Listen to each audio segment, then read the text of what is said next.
Anupama episode की शुरुआत होती है अनुपमा से, जो काव्या और डिम्पी से कहती है कि पता है हम औरतें अपनी कहानी किसी और को लिखने को दे देते हैं, इसी वजह से हम अपनी कहानी में भी हीरो नहीं बन पाते, उल्टा साइड रोल में रह जाते हैं।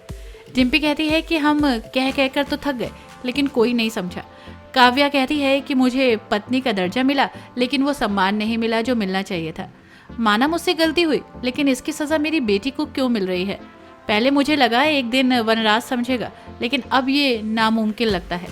अनुपमा समझाती है कि माँ की ममता की हद नहीं होती है लेकिन बर्दाश्त की हद नहीं होनी चाहिए। मैं जानती हूँ कि तुमने बहुत कोशिश की होगी लेकिन अगर लगता नहीं हो पाएगा तो छोड़ दो। डिम्पी, जो मैंने काव्य से कहा वही तुझे भी कहती हूँ, तू भी वही गलती कर रही है जो मैंने की।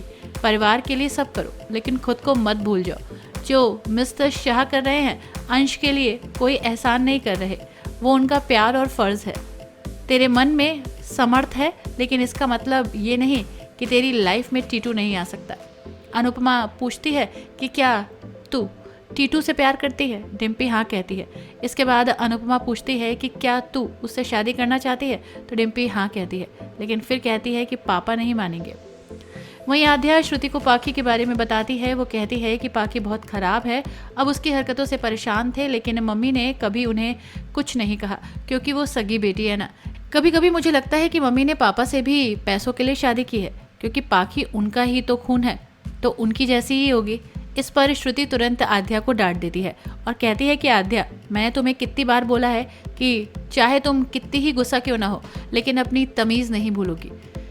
है तो वो तुम्हारी माँ ही ना। कभी आध्या कहती है कि सगी तो नहीं, श्रुति कहती है कि सगी तो मैं भी नहीं हूँ, तो क्या तुम मेरे बारे में ऐसे ही बोलोगी? श्रुति कहती है कि जो लोग पैसों के लिए शादी करते हैं वो पैसे लेकर जाते हैं। क्या अनुपमा कोई पैसे लेकर गई?